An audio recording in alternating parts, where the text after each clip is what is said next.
اعوذ باللہ من الشیطان الرجیم بسم اللہ الرحمن الرحیم ولو انہم قالوا سمعنا واطعنا واسمع وانظرنا لکان خیرا لهم وأقوم ولكن لعنهم الله بكفرهم فلا يؤمنون إلا قليلا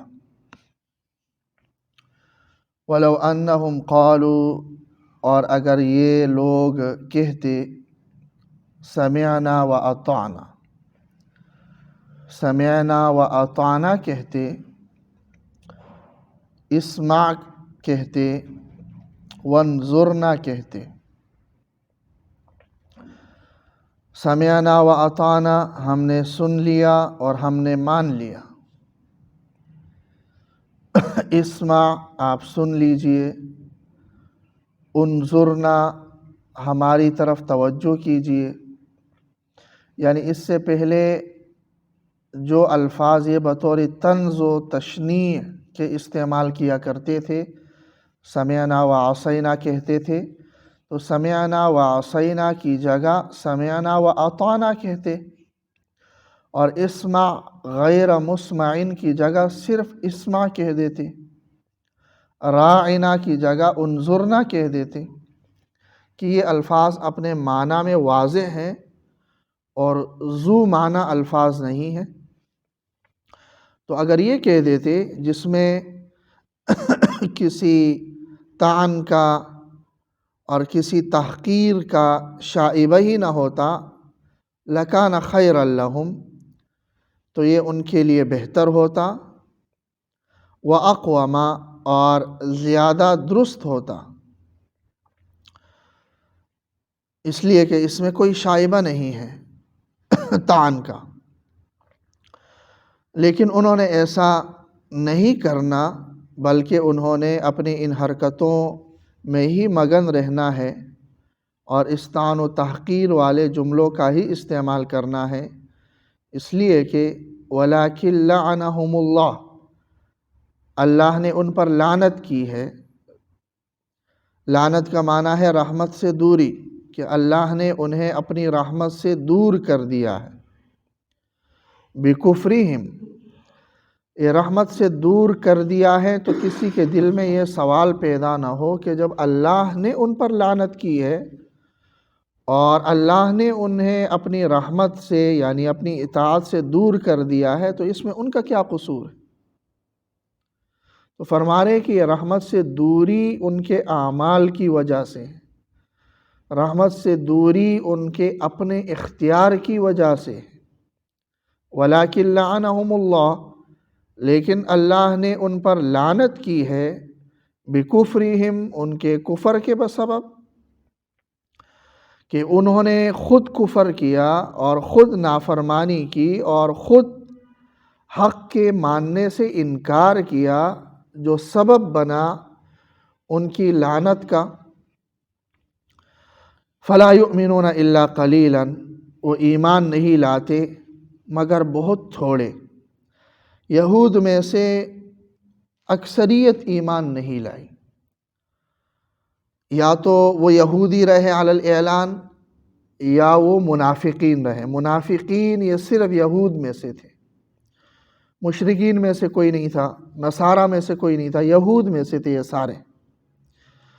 اور یعنی منافقین بھی ظاہر ہے کفر پر ہی رہے، ہاں تھوڑے بہت ایمان لے آئے ان میں سے، جیسے حضرت عبداللہ ابن سلام رضی اللہ تعالیٰ عنہ، یہود کے بڑے عالم تھے اور وہ مسلمان ہو گئے۔ کعب احبار رحمہ اللہ، یہ یہود کے بڑے عالم تھے اور مسلمان ہو گئے۔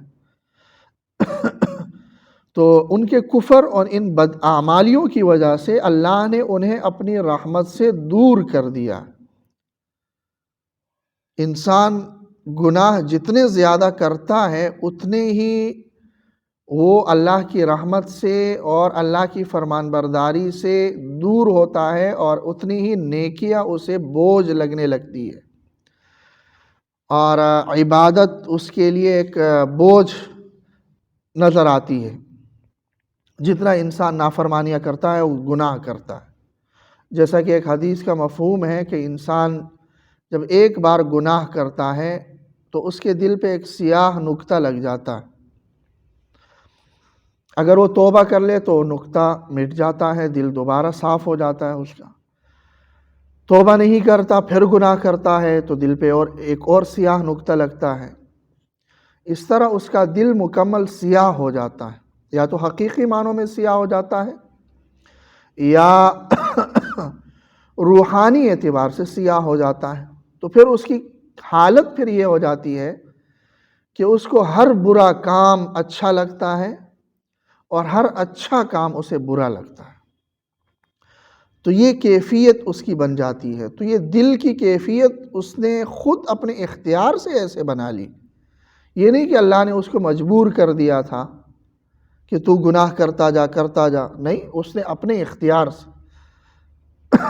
کئی بار یہ بات ذکر کی جا چکی ہے کہ اللہ کے علم میں یہ ضرور ہے کہ یہ انسان نیک ہوگا یا بد ہوگا، لیکن وہ نیکی کرنا اور برائی کرنا اس کا جو اختیار ہے وہ اختیار اللہ نے بندے سے نہیں چھینا، اختیار اس کے پاس ہی ہے. اور علم ہونا یہ اختیار کے چھینے جانے کے کو مستلزم بھی نہیں ہے. یعنی ایسا نہیں ہے کہ اللہ کو علم تھا تو اللہ نے اختیار بھی چھین لیا، نہیں. یہ ہو سکتا، یہ دنیا میں بھی ایسی مثالیں ہیں کہ انسان کو کسی بات کا علم ہوتا ہے لیکن دوسرا شخص اس وجہ سے وہ عمل نہیں کرتا کہ اس کو علم تھا کہ میں ایسا کروں گا، بلکہ وہ اپنے اختیار سے ہی کرتا. تو اللہ کے علم میں تو سب کچھ ہے، لیکن اللہ نے کسی بندے سے اختیار نہیں چھینا.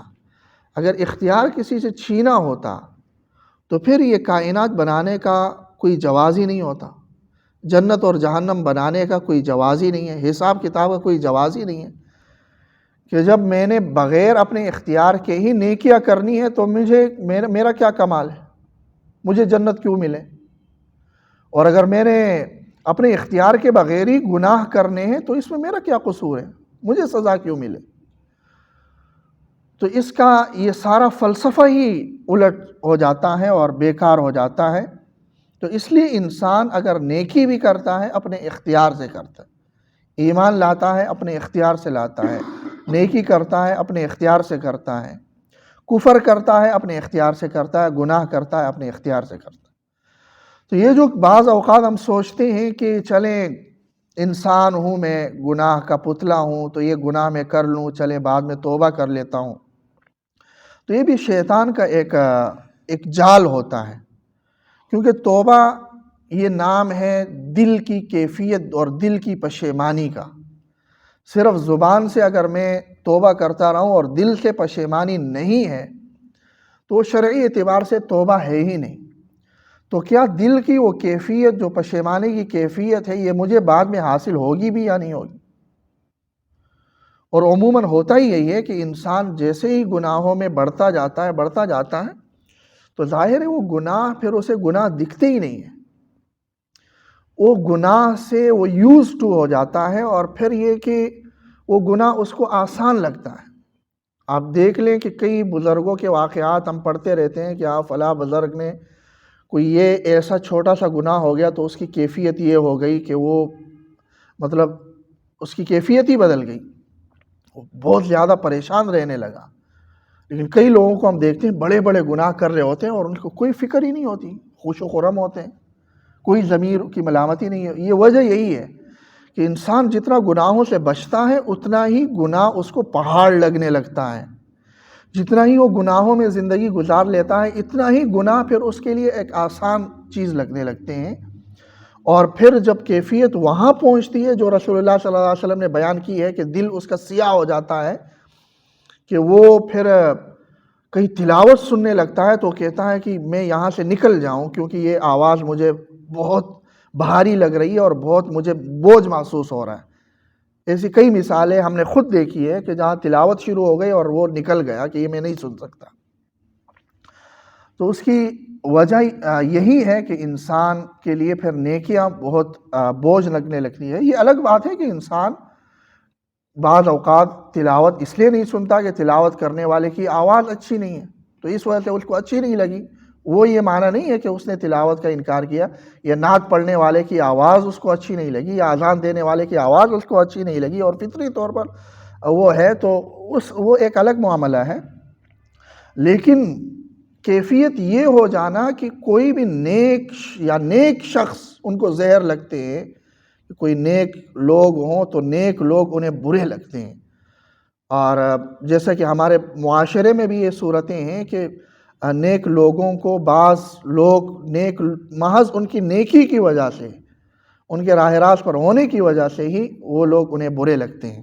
تو یہ وجہ وہی ہوتی ہے کہ نیکی اور نیکی پر چلنے والے، عمل کرنے والے، پھر انہیں اس کیفیت کی. تو یہ یہود کی بھی یہی تھا کہ اللہ نے کتنے طریقوں سے انہیں سمجھایا، لیکن وہ دین کی طرف اور اطاعت کی طرف نہیں آئے. وجہ یہ ہے کہ وہ عرصہ دراز سے انہوں نے اسی کو وتیرہ بنا لیا تھا، انکار کرنے کو اور کفر کرنے کو جانتے بوجھتے. تو اسی وجہ سے اللہ نے فرمایا وَلَٰكِن لَعَنَهُمُ اللَّهُ بِكُفْرِهِمْ، لیکن اللہ نے ان پر لعنت کی ہے بسبب ان کے کفر کے. فَلَا يُؤْمِنُونَ إِلَّا قَلِيلًا، تو وہ ایمان نہیں لاتے مگر بہت تھوڑے. اللہ تعالیٰ عمل کی توفیق.